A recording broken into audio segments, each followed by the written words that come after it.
Chapter 1. The Husband from Heaven.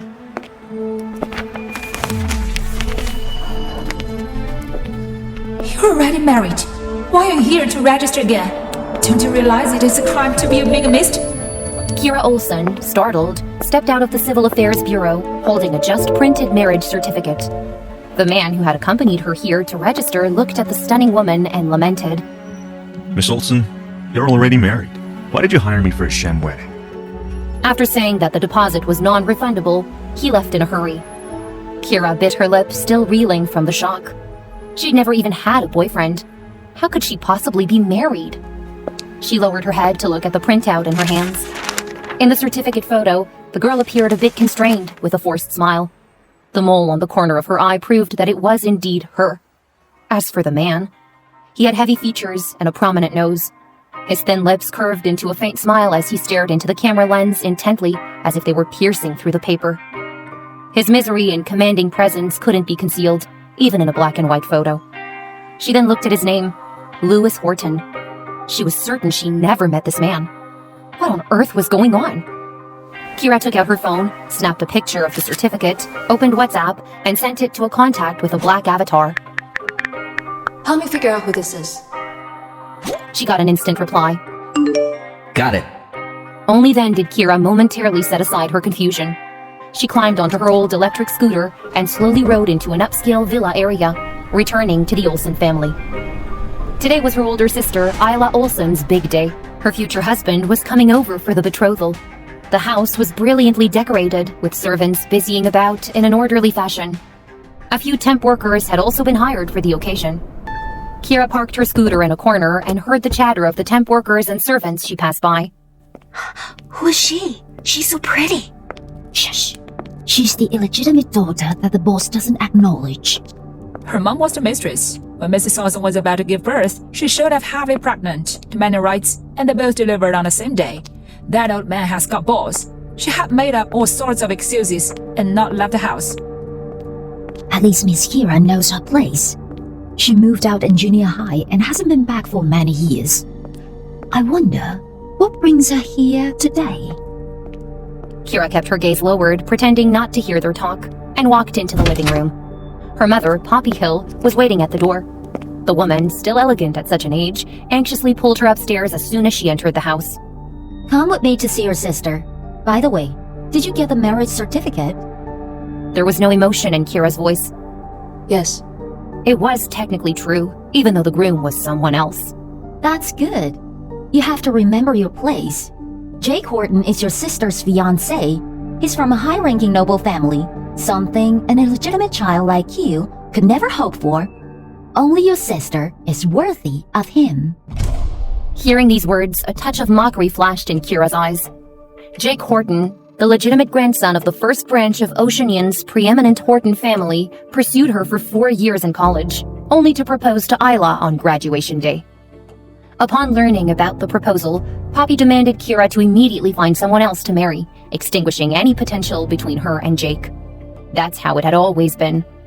Whenever there was even the slightest chance of a conflict of interest between her and Keira, Poppy would demand her to unconditionally give way.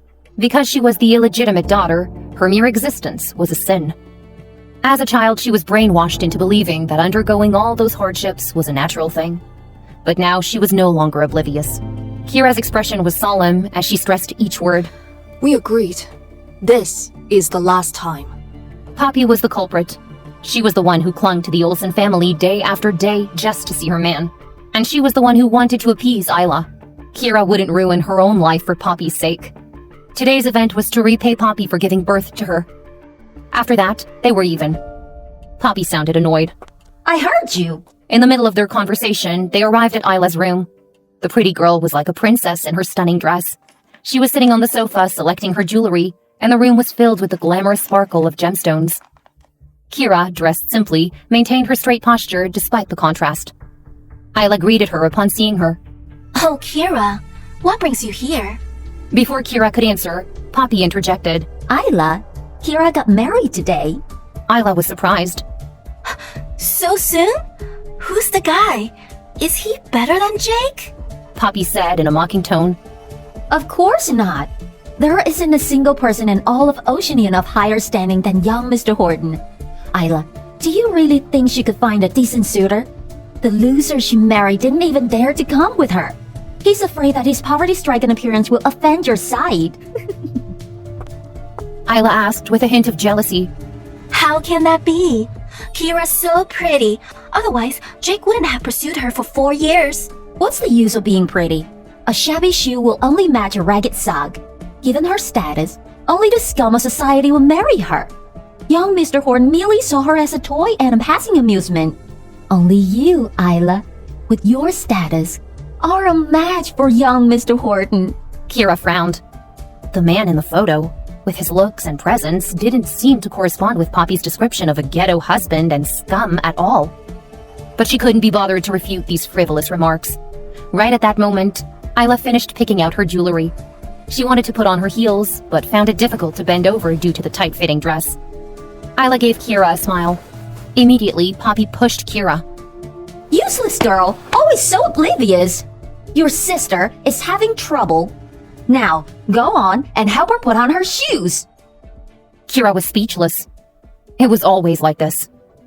Did Poppy still think she was that naive, ignorant little girl who wouldn't know how to fight back even when bullied? Her eyes were cold and her voice hinted with impatience. You can help her yourself. Keira Olsen, what's this attitude? Do you think you've grown wings just because you're married now?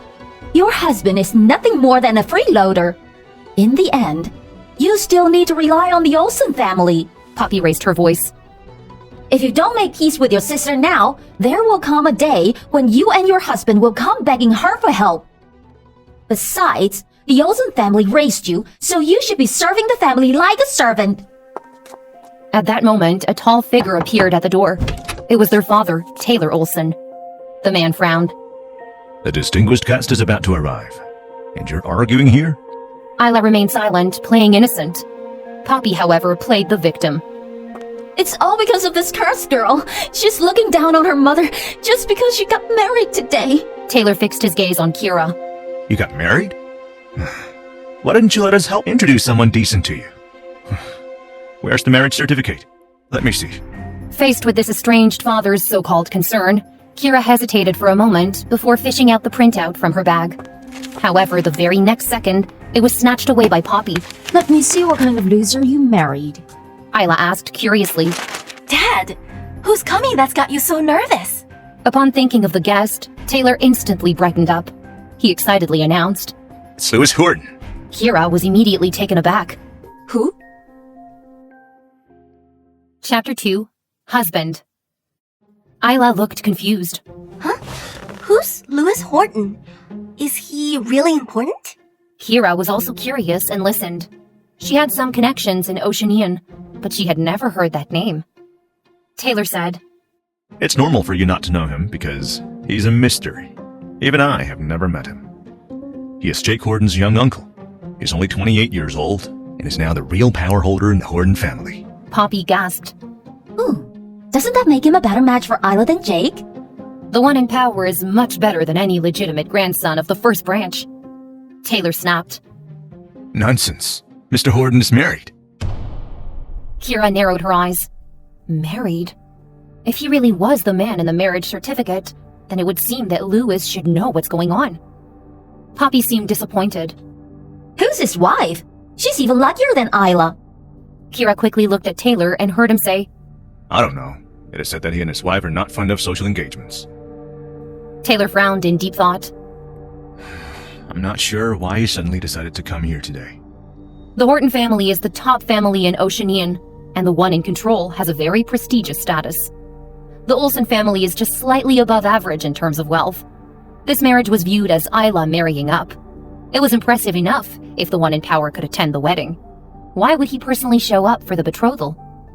Poppy interrupted. Isla must be so outstanding that she has called the Horton family's attention. Isla, this diamond necklace isn't grand enough for such important guests. Let's find something more extravagant. She stuffed the printout back into Keira's hand and anxiously led Isla away to pick out new jewelry. She seemed to care more about Isla than Mrs. Olsen, Isla's own mother. Keira gave a mocking smile. Sir, the Horton family is almost here. The butler reminded Taylor as he passed by Keira to go downstairs. He casually said, You haven't been home in a long time. Have a celebratory drink and then go. Keira nodded. She wanted to stay and see who Lewis Horton really was. Inside, Poppy helped Isla pick out her jewelry and put it on for her. Looking at the bright girl in front of her, Poppy couldn't hide her joy and satisfaction.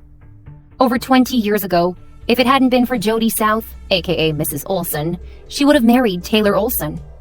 She despised Jody, so purposely made a scene and gave birth on the same day before switching their children in the hospital. Now her daughter was getting married in a grand way, and Jody was even going to prepare an extravagant dowry for her. As for Keira, who had been turned into an illegitimate daughter, she was penniless and had to marry a little punk. How the tables have turned. Poppy believed that Mrs. Olsen deserved it. Downstairs, Keira lazily stood in the shadow of the staircase, staring at the entrance and waiting quietly for the Horton family to arrive. After some time, Mrs. Olsen slowly walked downstairs with help from a servant. She wore a purple dress, looking slightly emaciated. She was full of scholarly spirit and seemed unapproachable. The servant said softly, Ma'am, you're not well. It's better if you don't calm down. Mrs. Olsen shook her head and spoke while coughing. No, I can't miss Hila's important day. They didn't notice Keira and headed toward the entrance. Keira watched Mrs. Olsen from behind, her eyes filled with admiration. It was funny. Mrs. Olsen, who should have the right to hate Keira the most, was the only kind person she met in the Olsen family. Poppy didn't act like a mother at all, and often forgot to feed Keira when she was young. As a child, Keira was so skinny and malnourished that she dug around in trash cans for food as soon as she learned to walk. One day, Mrs. Olsen found her doing that and started leaving food for her in the garden every day. She kept up this routine for 12 years. If it weren't for Mrs. Olsen's kindness, Keira probably would have died of hunger a long time ago. Watching Mrs. Olsen getting farther away and hearing the sound of her coughing from time to time, Keira frowned with worry. At that moment, there was a commotion at the entrance. The Horton family had arrived. Taylor and Mrs. Olsen greeted them at the entrance. They exchanged a few words before stepping aside to let a group of people stream in. Keira caught sight of Lewis Horton at once. He was wearing a well-tailored, bespoke black suit and walking at the front like a moon surrounded by stars. His features were more distinct than in the photos, with a firm profile and strong jawline. His deep-set eyes were brooding, his thin lips were stern-looking, and his every move exuded an air of sophistication. Perhaps sensing her gaze, the man suddenly looked back at her. For a moment, their eyes met. His sharp gaze made Keira's heart flutter. Just as she was trying to observe the emotions in his eyes, he shifted his gaze elsewhere. This left Keira somewhat confused. From his attitude, she couldn't tell if he recognized her. Taylor asked with a smile. Mr. Horton, where's your wife? Didn't she come with you? At the question, Keira felt Lewis Horton glance at her again. He casually replied. She couldn't make it. They chatted while walking to the living room. Jake Horton, who had pursued Keira for 4 years, followed behind the elders. Dressed in a suit, he seemed more mature and stable than in college. He didn't notice Keira and was whispering to Isla absent-mindedly. Everyone seated Lewis at the main seat and began to discuss the marriage arrangements. Only then did Keira step out of the shadows. She stood quietly there, watching the lively scene in the living room. Suddenly, her arm was grabbed by Poppy, who hissed at her. Keira, what are you still doing here? Can't you give up on Jake? Let me tell you, he's your brother-in-law now. Keira freed herself from her grip and smirked. Don't worry. I'm not interested in being a mistress. It was Mr. Olsen who asked me to stay for a celebratory drink. Since she was old enough to understand the situation, she had always addressed Taylor Olsen as Mr. Olsen. Poppy gritted her teeth. That's just a polite way of speaking. You actually take it seriously? Do you really not know your place? In a gathering like this, even I can't embarrass the Olsens, let alone you, an illegitimate daughter. Are you worthy of having a seat at the table? You better leave now. Keira thought, does she ever stop? It's so annoying. Keira frowned impatiently, about to reply, but out of the corner of her eye, she noticed Lewis Horton standing up. He pointed to his phone and then walked toward the balcony, probably to take a call. Keira's eyes lit up. Fine, I'll go. She brushed off Poppy and walked out of the living room, but didn't leave. Instead, she turned toward the direction of the balcony. The balcony on the first floor was connected to the small garden outside.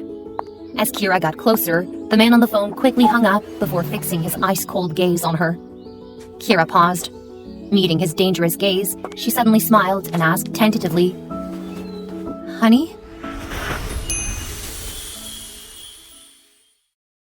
Chapter 3. I'm Married. A glass door separated the lively sounds in the living room. Keira was staring intently at Lewis Horton, observing his reactions. Upon hearing the way she addressed him, he became even more unapproachable. His dark eyes harbored a frosty gaze, devoid of any emotional fluctuation, and he turned to head back to the living room. Keira quickly stepped forward, blocking his way. Lewis frowned a little. Out of my way. His voice was deep and pleasant, and his tone carried a touch of elegance, which made people want to hear him speak even more. Keira suspected something. You don't recognize me? Lewis looked down at her. Should I? Upon entering the Olsen family home, he felt that an odd pair of eyes were closely following him. That gaze was open and transparent, a far cry from the obsequious and nauseating glances of others. That was why Lewis gave her a few more glances. The girl was very beautiful. Her skin was fair, her amorous eyes and the mole at the corner of her eye were attractive but not flirtatious. Although she stood in the corner obediently, she exuded a vague rebellious aura. And when she noticed him looking at her, she didn't evade. Instead, she looked right back at him. He had initially thought she was different from the women who threw themselves at him, but didn't expect her to be even bolder than them. She addressed him as honey. Lewis was a little impatient as he emphasized, Miss, I'm married. Please behave. Keira was a bit stunned. This man clearly didn't recognize her, yet he said he was married. Was there a mistake in the Civil Affairs Bureau's registration? May I ask who your wife is? It has nothing to do with you. His answer was short and cold. Keira took out the photocopy of the marriage certificate and placed it in front of him. Miss Horton, this man is you, right? Lewis looked at the photocopy and noticed the name of the woman on it was Keira Olsen. Looking up again, he mocked her. Miss Olsen, an original isn't expensive, right? You should be more professional if you're forging this. With that, Lewis didn't return to the living room. Instead, he strode off to the parking lot through the small garden. Keira ran after him, trying to talk it through, but she was blocked by two black-suited bodyguards. Keira stood her ground, calling out to him as he walked away. Miss Horton, this document is genuine. If you don't believe it, you can check it with the Civil Affairs Bureau. Lewis didn't stop. He got in the car and left straight away. His personal assistant remained behind and returned to the living room where he was met by Isla. Isla had just witnessed Keira clinging to Lewis Horton, but didn't catch what exactly they were saying. Seeing Lewis leave and Keira riding out on her electric scooter to follow him, she immediately asked, Why did Mr. Horton leave? Did someone offend him? The personal assistant smiled lightly. Mr. Horton had some matters to attend and had to leave early. Could you please inform the others to the household, Miss Olsen? The boss didn't reprimand the girl, which meant he didn't hold it against her. Isla immediately nodded, courteously seeing the assistant out. After setting the wedding date and finishing lunch, the rest of the Horton family took their leave. After seeing off the guests, Taylor was worried. Why did Mr. Horton leave? Did we do anything to upset him? Thinking back to how Jake seemed distracted all day, as if he was looking for someone, and then to Kira's trouble-causing face, Isla clenched her fists. Her eyes flickered. Dad, I saw Keira pestering Mr. Horton. Mr. Horton seems really angry when he left, and he left a message. What message? Mr. Horton said he wants you to teach your daughter well. Isla bit her lip. With Keira behaving like this, will the Horton family think we're not disciplining her properly? Taylor's face turned ashen. Keira was riding her electric scooter, and just as she left the villa area, she lost sight of Lewis. As she was regretting her actions, her phone rang. Upon answering, she heard her subordinate, Samuel's voice over the line. Boss, a lot of people have been looking into who Dr. South is lately. Keira raised an eyebrow. They haven't uncovered anything, have they? Of course not. After all, no one would ever guess that Dr. South, who conquered the issue of hydrogen fuel, is actually a harmless-looking young woman who just graduated from college. Anything else? Keira cut off his rambling. Oh yes, I found the information on Lewis Horton. Tell me. Lewis Horton is the second son of the Horton family's old master. Rumor has it that he has a violent and ruthless personality. Hence, he was sent overseas when he was little. Everyone thought that the family property would be handed over to his elder brother, that is, Jake Horton's father. However, Lewis Horton returned to the country unexpectedly last week, using some ruthless method to force his old man to retire and take control of the Horton group. Samuel curiously asked, Didn't you find a convenient person for a fake marriage today? How did the groom suddenly turn out to be such a cold-blooded fiend? Boss, if your marital status isn't stable, it'll affect the company's IPO. Keira frowned. Look at his contact information schedule. I'll go talk to him again. The reason she agreed to Poppy's absurd demand for an immediate marriage was that being married as the legal representative of the company would be more favorable for the IPO. But she was married to a stranger and didn't know what plot she might be involved in. Lewis Horton wasn't an ordinary person, so the best solution would be to get a divorce as soon as possible to avoid unnecessary disputes. After hanging up, Keira rubbed her temples. Things were a bit troublesome. Given Lewis Horton's status, he was escorted by bodyguards when he traveled, and it wouldn't be easy to meet him. She shouldn't have impulsively called him honey earlier, which had upset him. She sighed, started her little scooter, and slowly headed home. Leaving the bustling city center, she arrived at a city village on the outskirts. When she moved out of the family Olsen home in junior high school, she didn't have much money and could only afford to rent an old house here. She had since grown accustomed to it and never moved. As she was about to reach her home after turning a corner, an old lady in her 80s or 90s suddenly sprang out from the side of the road. Keira slammed on the brakes, narrowly avoiding a collision. When she looked at the old woman, she initially thought the woman was trying to deliberately provoke an accident, but quickly realized something was wrong. Although the woman was thin and short, she was well dressed and didn't appear to be from an ordinary family. She had a tag around her neck, which had a contact number with a note that said, If you find this lady, please dial this number. A reward will be given. It had to be Alzheimer's disease. Someone was missing a family member. Keira immediately took out her phone and began to dial the number on the tag. The old woman was staring blankly before, but she suddenly became active. She grabbed Kira's wrist, her cloudy eyes shining brightly. Granddaughter-in-law! You are my granddaughter-in-law! The corner of Kira's mouth twitched. She had been single for 22 years, but suddenly she had another husband. Was the Civil Affairs Bureau doing husband wholesale these days? She found it amusing and casually asked, Granny, who's your grandson? The old lady racked her brains. What was her grandson's name again? Oh, right. Lewis Horton.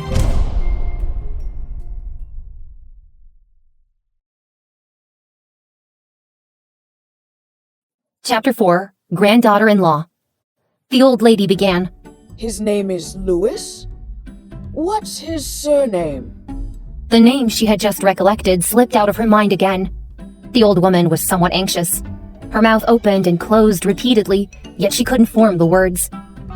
Take it easy, ma'am. It doesn't matter if you can't remember. Keira consoled her before making a phone call. Meanwhile, in a street a few blocks away, Lewis was sitting in a Bentley. His face was gloomy, and his underling, Tom Davis, was too scared to even breathe. I'm sorry, sir. I failed you. I lost old Mrs. Horton. Lewis didn't respond, and his chilling aura made Tom shudder in fear. Old Mrs. Horton would often get lost in her thoughts. Who would have expected that she would suddenly snap back to lucidity and sneak out when the others were all distracted? Having checked the security cameras, they found that she had taken a bus to the suburbs all by herself. This area was a bit run down, and many of the streets didn't have cameras installed, making a thorough search the only option. Just then, the phone rang. Lewis immediately answered it. A serene female voice came from the other end. Hello. I have the old lady you're looking for. The air in the car seemed to freeze in an instant, and the temperature felt a few degrees lower. Everyone jumped into action. Someone prepared to call the police, and Tom was tracking the source of the incoming call. Lewis's eyes were sharp, and his voice was steady. How much money do you want? Just kidding. The woman's voice sounded a bit cheeky. I just want to tell you to take better care of the elderly. Then she shared her address and hung up. Tom sighed in relief, patting his chest. What a cheeky do-gooder this woman was. Lewis squinted slightly. He suddenly found the voice on the phone oddly familiar. 5 minutes later, they arrived at the location, but the young woman who had made the call was nowhere to be found. Only a police officer was there with old Mrs. Horton. Lewis asked, Grandma, how did you end up here? Old Mrs. Horton replied mysteriously. I came to see my granddaughter-in-law. She lives nearby. Louis paused and sighed. Grandma, there's no granddaughter-in-law. Impossible. I met her. Old Mrs. Horton complained. That heartless girl handed me over to the police and just left. Right. Give me your phone. Louis handed her his phone. The elderly lady immediately wrote down the number from his recent calls in her little notebook. At last, she had her granddaughter-in-law's contact information. Keira was worried that once the elderly woman's family members arrived, they'd be overly grateful to her. She wasn't good at handling this kind of situation. So when she noticed the police patrolling, she handed the old lady over to them and went straight home. The next morning, she got a call from her university advisor. Keira, come to the university now. Keira didn't know what was going on, but she hopped on her e-bike and rushed to meet Professor Miller in his office. As she entered, she found Isla and Poppy there already. Keira narrowed her eyes slightly. Both she and Isla attended Oceanian University, which was the best university in town. Isla got in with her excellent grades. Keira, on the other hand, had just founded a company and couldn't run it remotely. Moreover, she didn't want to outshine Isla, so she deliberately kept her grades on the lower end and chose the least popular field of study, energy and power. Unexpectedly, 2 years ago, the concept of new energy suddenly became a hot topic. Isla immediately changed her field of study, and once again, they became classmates. It was normal for Isla to be here, but why was Poppy here as well? Just as she was wondering, Professor Miller's serious voice interrupted her thoughts. Keira, your qualification for the recommendation for postgraduate study have been revoked. Keira was astonished. Why?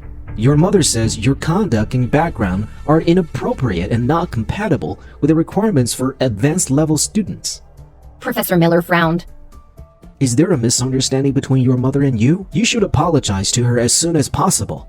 You have a promising future and should not jeopardize it over trivial matters.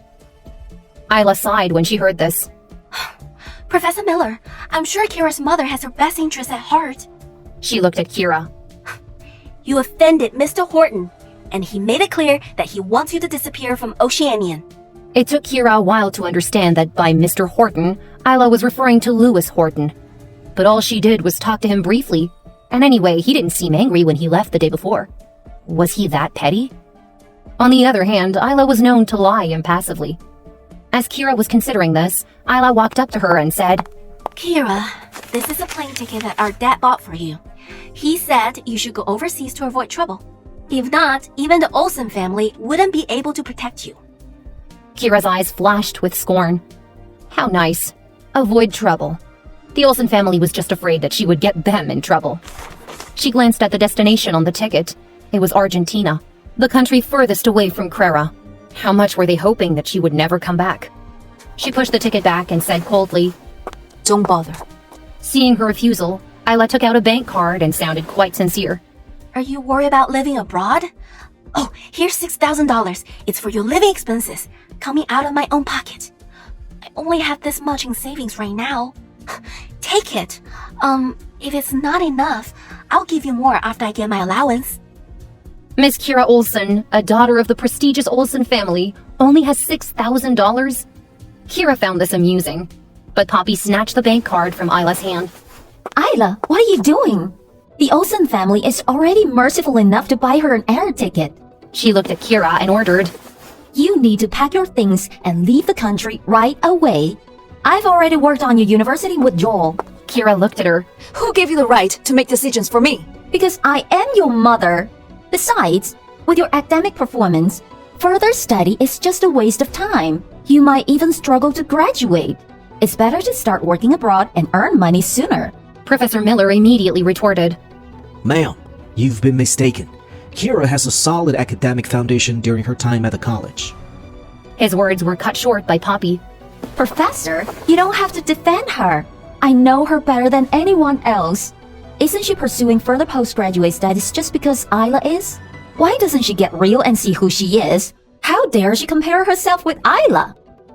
Her coarse words left Professor Miller speechless, and then he turned his surprised gaze to Isla. You want to do postgraduate? I remember that you didn't have a student recommendation and hadn't participated in the postgraduate exam. Isla smiled slightly and said modestly, Yes, I'm taking a special admission route. if a supervisor really appreciated a student, they were allowed to recommend them personally. The prerequisite was that they had to be a renowned professor. Professor Miller understood and immediately asked, May I ask who is the professor recommending you?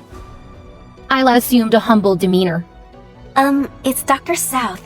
His research on hydrogen energy oil cleaner fuel was successful. He has applied for a patent and was awarded a doctorate. Keira looked at her in astonishment upon hearing this. Who did you say?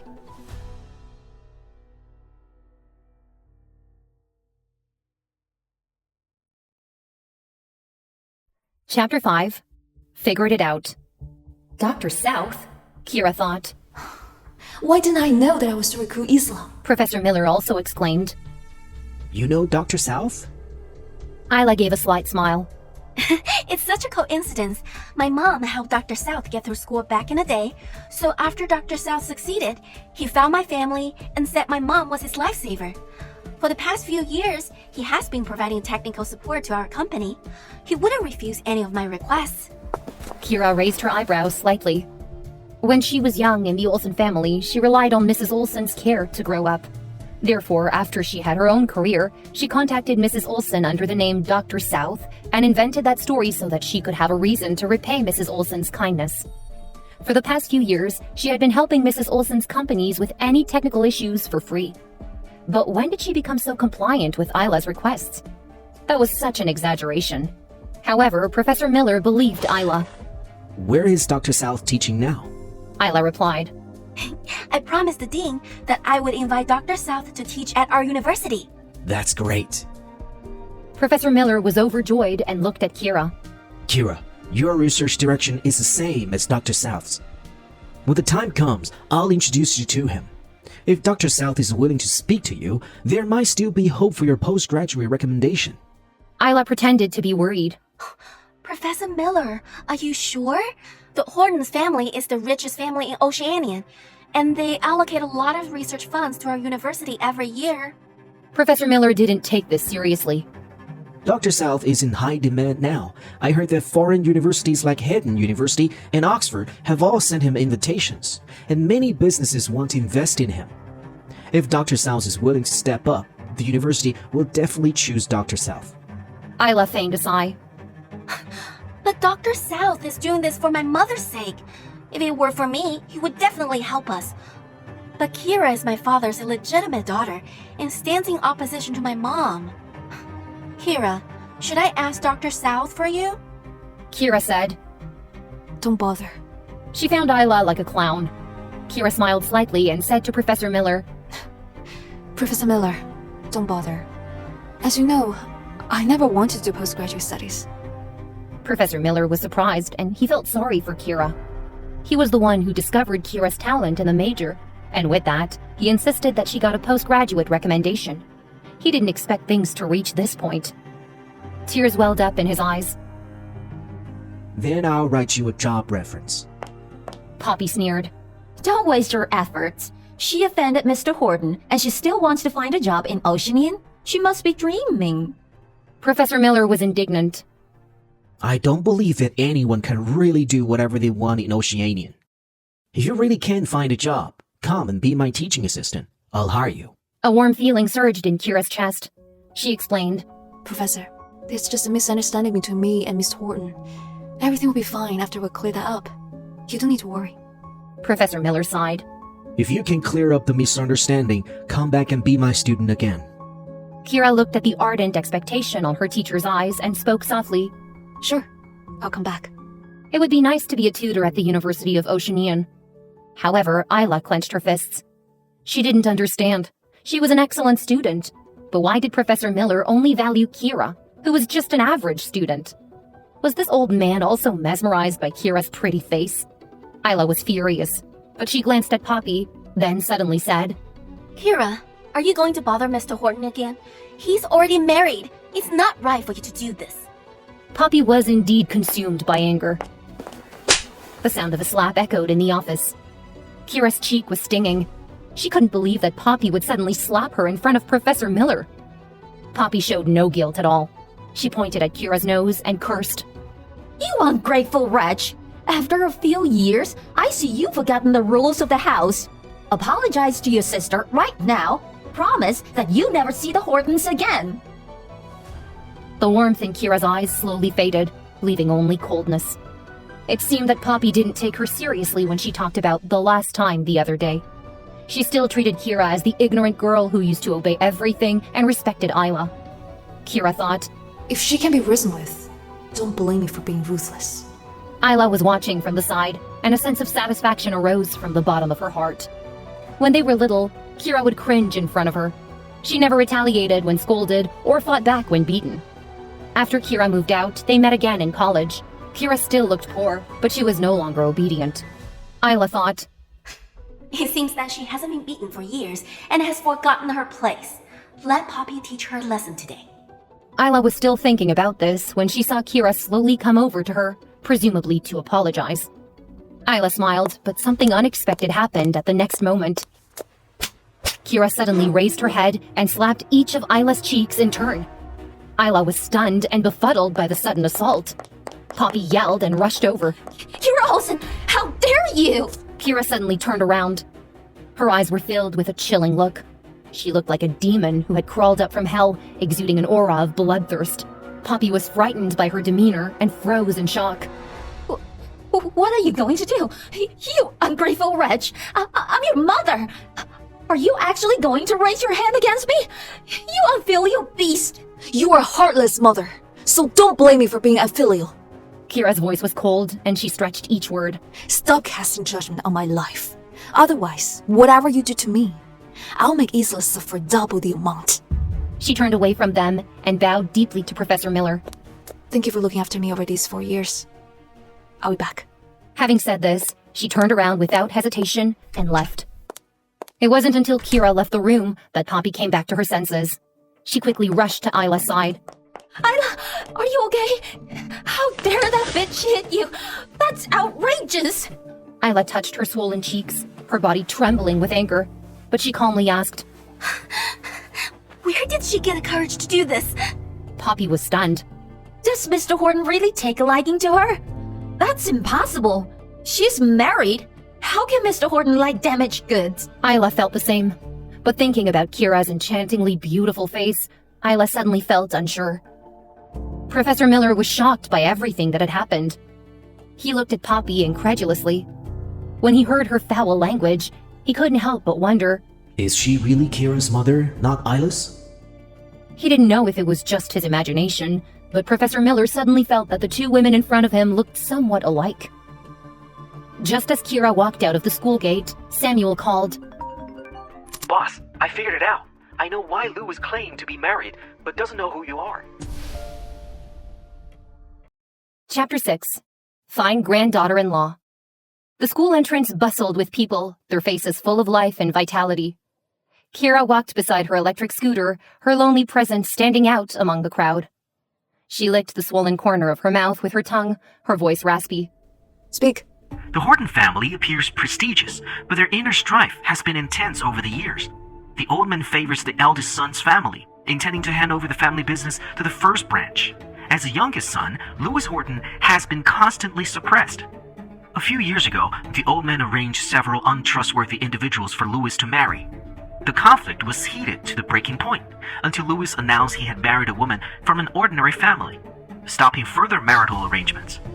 While his wife is quite interesting, he has never appeared in public or attended any Horton family banquets.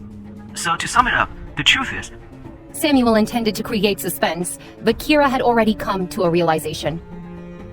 Understood. Have you found out his schedule and contact information yet? Samuel was taken aback and awkwardly said, I'll send you his schedule for the next few days, but I was unable to find his private number. Keira calmly replied, Don't worry. I'll find him in person. It was normal not to be able to find the private number of someone with Louis Horton's status. Samuel immediately became curious. He's usually surrounded by bodyguards and isn't easy to get close to. Do you plan to use force or... Let's stay low-key for now. Kira's lips curled up into a mischievous smile. Besides, I'm a woman. I can't just force myself in. Samuel didn't know what to say. Horton Group headquarters was located in the city center of Oceanian, a massive iconic skyscraper that showcased the extravagant wealth of the Horton family. Keira tidied her courier uniform and walked in holding a delivery box, telling the receptionist, This is a package for Mr. Horton. You must sign for it personally. The receptionist called the secretary's office before granting her approval to go upstairs. Keira stepped into an exclusive elevator and arrived at the top floor, the 88th. Stepping out of the elevator, a vast open space came into view. More than 100 people worked in the secretary's department, all serving one person, Lewis Horton. Following the secretary who had come to receive her, Keira smoothly arrived at the president's office. Upon knocking, a pleasant voice came from inside. Come in. Keira breathed a sigh of relief. Just as she thought she would successfully meet Lewis Horton, a tall and thin figure suddenly blocked her path. Tom Davis, the assistant, scrutinized her. Miss Olsen? Why are you here? The woman harassed his boss at the Olsen family yesterday, but the boss tolerated her, and now she was shameless enough to impersonate a courier to disturb him. Tom's expression turned sour, and he called over 2 bodyguards. What's happening? Can anyone come to the top floor without getting their identity checked? Get her out immediately. Keira's face remained calm. What do you mean? Is Horton Group looking down on couriers? Still playing the victim? Respect every job. But are you really a courier? Yes, I am. Do you think I believe this nonsense? If you are a courier, do you have a work permit? Just as Tom finished speaking, a work permit was thrust into his hands. Keira almost laughed. Of course I do. Tom was baffled. His face froze for a moment. He then chuckled, thinking he had figured it out. You probably just registered today, didn't you? The work permit was opened, and the registration date was marked clearly. Tom was stunned. 8 years ago? Was she really a courier? Is it prohibited to work and study at the same time? Keira said lazily, addressing the person at the other side of the door. Miss Horton, are you ready to let me do my work now? A steady voice came from inside the room. Let her in. Keira gave Tom a provoking glance. He was about to burst with rage when she bypassed him and entered. Lewis's office was decorated in a simple yet luxurious style. The black, white, and gray color scheme imparted the room with a cold vibe. He sat behind his expansive desk, his black shirt sleeves rolled up to reveal a slender and muscular forearm. He had a pen in his hand. After signing the document in his hand, Lewis finally looked up, his dark eyes revealing no emotion. Keira pointed to the delivery form. Miss Horton, please sign here. Her fingers were fair and slender, with a light layer of calluses on the tips, but the strength they showed was beautiful. It was just like herself. She seemed frail, yet always held her back straight. Lewis's eyes lingered on the swollen corner of her lips for a moment before he took the pen to sign. Just then, Keira suddenly spoke, her words shocking. Miss Horton, you're not married, are you? He stopped writing and suddenly looked up. His chilly and penetrating gaze locked on her, and an intangible pressure overwhelmed her. Keira knew she was right. The Civil Affairs Bureau required individuals to fill out personal information for marriage registration. It was impossible to make a mistake. Lewis announced to the public that he was married, but he didn't know her at all. After Samuel's investigation, the only explanation was that Lewis created a non-existent wife to shrug off the family's constant harassment to get him married. He hadn't been to the Civil Affairs Bureau, so he didn't know about their supposed marriage.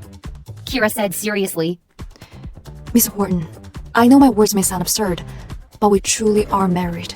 Lewis slowly sat straight, with a hint of amusement on his face.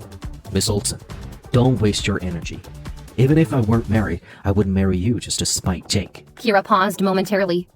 Did he know about her past with Jake Horton and believe she was targeting him to take revenge? Was that why he wouldn't believe her? Keira tried to explain. My coming to you has nothing to do with Jake Horton. I'm here to ask you for a divorce. I'm not interested in your messy relationship. Lewis interrupted her, quickly signing the delivery form and handing it back. Stop harassing me, or I won't be so polite. Keira started to lose patience. Have you already done that? You've announced that you want me to disappear from Oceanian. Raising his brows, Lewis started. When did I ever... He was cut off by the sudden ringing of a phone call.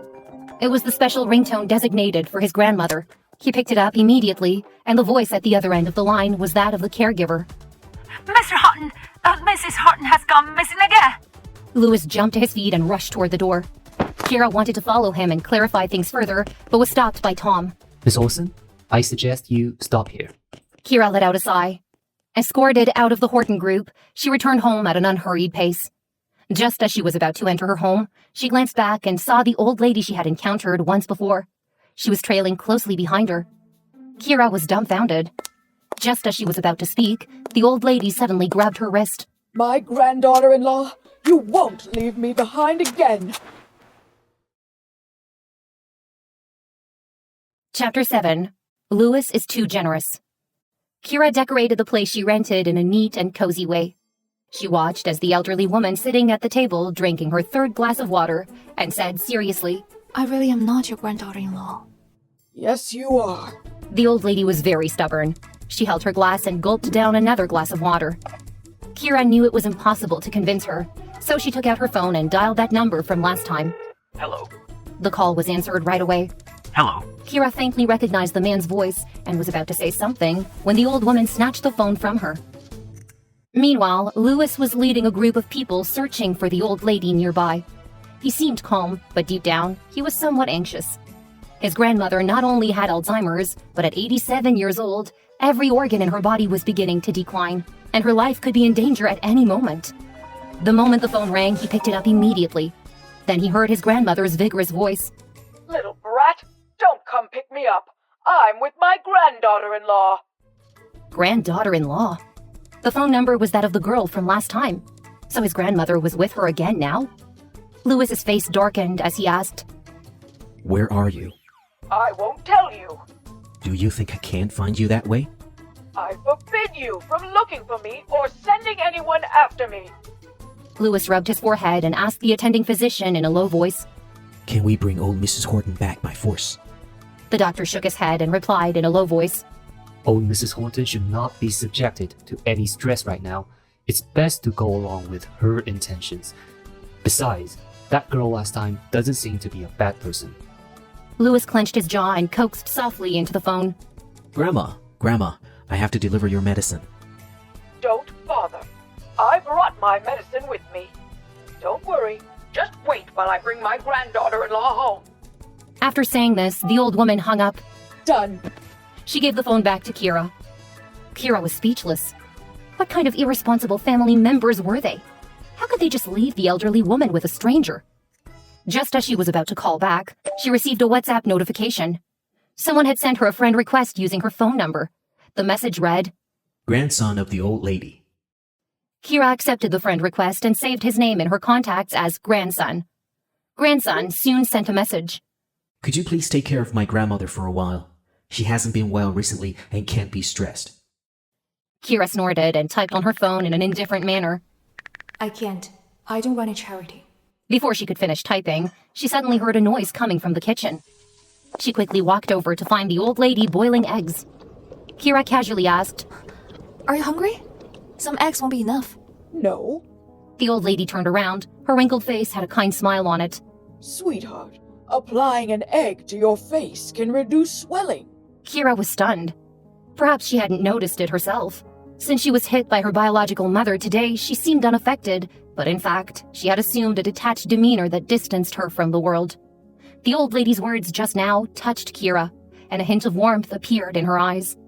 She pursed her lips, then looked back at her phone. She saw a new message on her phone. You've received a transfer of $50,000 from Grandson. Grandson wrote, This is 1 week's living expenses. If it's not enough, just let me know. Keira looked at her input box, deleted the words she had just typed, and re-edited the message. Okay. She didn't understand why she was suddenly meddling in this matter. That man was too generous. That must be it. Olsen family home. Both of Isla's cheeks were swollen, and the marks from the slaps were clearly visible. Her eyes were red and swollen as she sat on the sofa in the living room, silently shedding tears. Poppy lowered her head. Isla, that little slut must be jealous that you're marrying to the Horton family. That's why she did this. Don't cry. When your dad comes back, I'll have him teach her a lesson. Mrs. Olsen dragged herself downstairs, despite her sickness. Her voice was weak, but her tone was firm. Keira isn't that kind of person. You must have done something to upset her first. Isla clenched her fists and lowered her head to say in a wronged tone, It's It's my fault. I shouldn't have accepted Jake's proposal. She likes Jake so much. She must have gone after Mr. Horton because of it. Mrs. Olsen's pale face looked rather unwell. How can that happen? Keira was very well-mannered when she was young. Otherwise, she wouldn't have been so stubborn to move out of the house. Poppy said resentfully, She must have been led astray after she moved out. She's heartless. Today, not only did she hit Isla, but she also tried to hit me, her own mother. Mrs. Olsen still wouldn't believe it. Isla's eyes flickered, and she suddenly said, Mom, it's because we haven't cared enough about her over the years. These words reminded Poppy. That's because she doesn't come home. Mrs. Olsen, you used to be so good to her, but she doesn't come to see you. She's such an ungrateful wretch. She doesn't remember your kindness. She's a cold-hearted person through and through. Mrs. Olsen was taken aback. She had always been unbiased towards Keira, and had fed her by hand as she grew up, so she had feelings for Keira. When the child moved out, she told Keira she should come back to visit when she had time. However, after all these years, Keira hadn't come home once. Had the child really grown ungrateful after growing up? Isla saw Mrs. Olsen's hesitation and was satisfied. She changed the subject and said coyly, Mom, can you invite Dr. South to serve as a mentor at Oceania University? Mrs. Olsen immediately refused sternly. Isla, we can't take advantage of someone's kindness.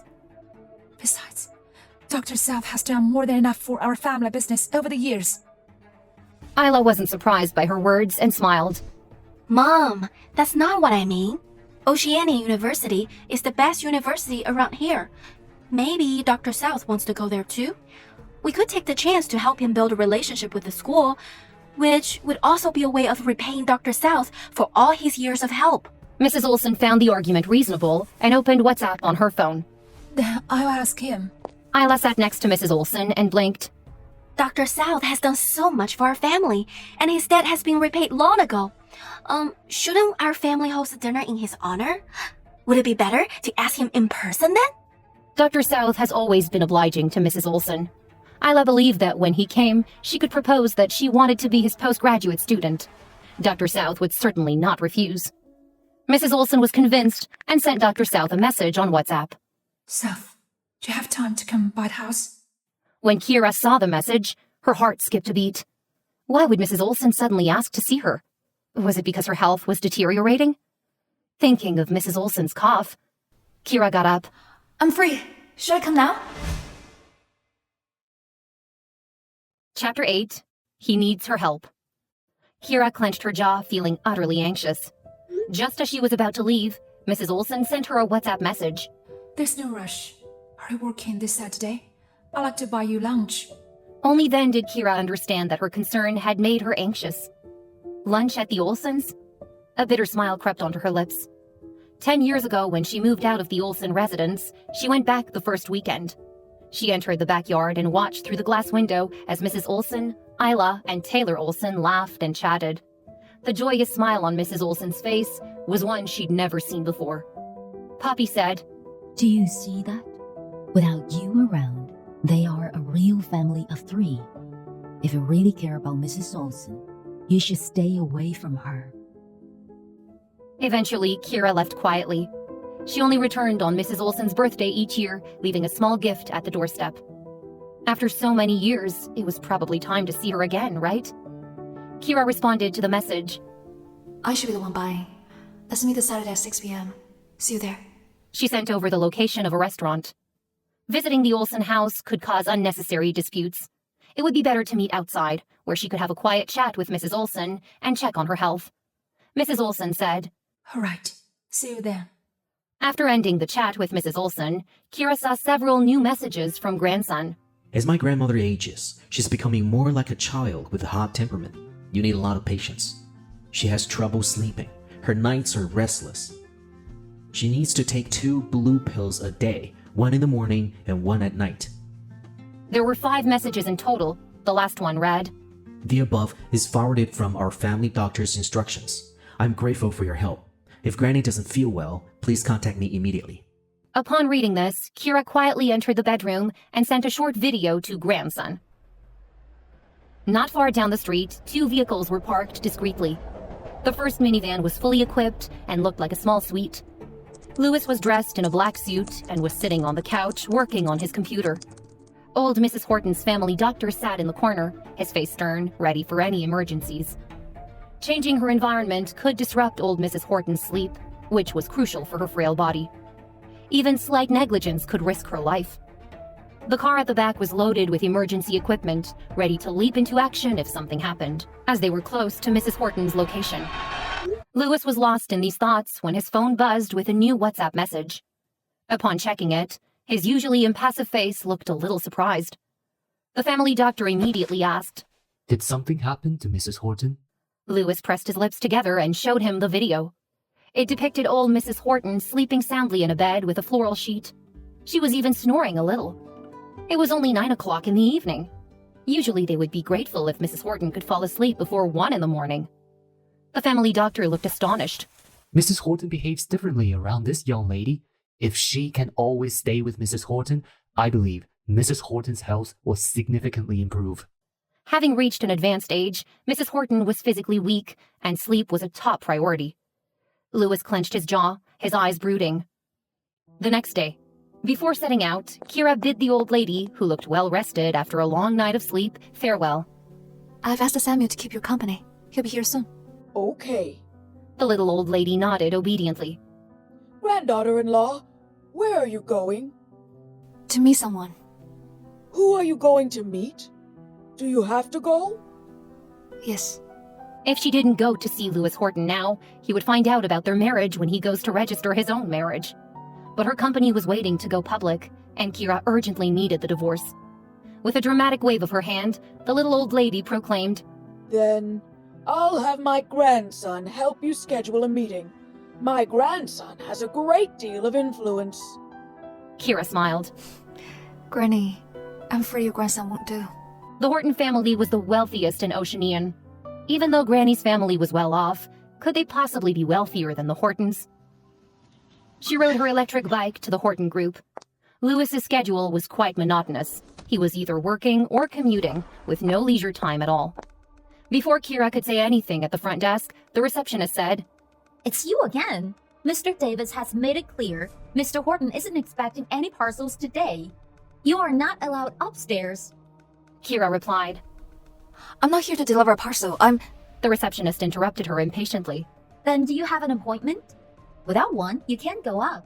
As Keira was about to reply, she saw the receptionist's eyes light up. Her impatient expression vanished instantly as she warmly greeted the person behind Keira. Miss Olsen, you're here. Frowning, Keira turned around to see Isla. With a gracious and composed demeanor, Isla gave the receptionist a gentle smile. I'm here to see Jake. Her gaze swept over Keira as she added, But I forgot to make an appointment. Oh, Miss Olsen, what are you talking about? With your stature, when have you ever needed an appointment? Mr. Jake will be overjoyed to see you. The receptionist swiped her card to unlock the entrance. Please come in. However, Isla turned to Keira, sighing reproachfully. Keira, the Horton Group isn't a place anyone can just waltz into. If you want to pester Mr. Horton, don't make things difficult for the receptionist. Keira was perplexed. When had she ever made things difficult for the receptionist? However, the young lady at the receptionist's desk frowned. Mr. Davis nearly said not to let this woman go upstairs, but didn't mention the reason why. Was it because of that? The receptionist showed a scornful expression, her face full of annoyance. Some people really don't know their place. Do they think their good looks can let them climb up the social ladder? They don't even know where they are. Miss, could you keep your distance and stop disturbing my work? Or I'll have to call security. Keira lifted her eyebrow, planning to say something, but seeing the receptionist's look of disdain, she gave a sarcastic smile. You are the one who won't let me go upstairs. Meanwhile, upstairs. After finishing an urgent document, Louis picked up his phone and looked at the message from the Need Iron at the top of his chat list. It was the woman's weird nickname on WhatsApp. He sent a message. Hello, how is Granny today? She replied quickly. Everything was fine when I left the house. Louis frowned. Did you go to work? Iron deficiency element. You can say that. Louis looked displeased. She had left Granny alone at home? But since she wasn't his hired caregiver, he had no right to dictate that she only take care of his grandmother and not go anywhere else. Currently, he was the one who needed her help. Louis thought for a moment. Where are you now? I want to meet you and talk to you about Granny. Need Iron didn't refuse and directly sent an address on WhatsApp. Upon seeing it, Louis's eyes narrowed slightly. Wasn't it the address of the Horton Group's main entrance? He got up and headed downstairs.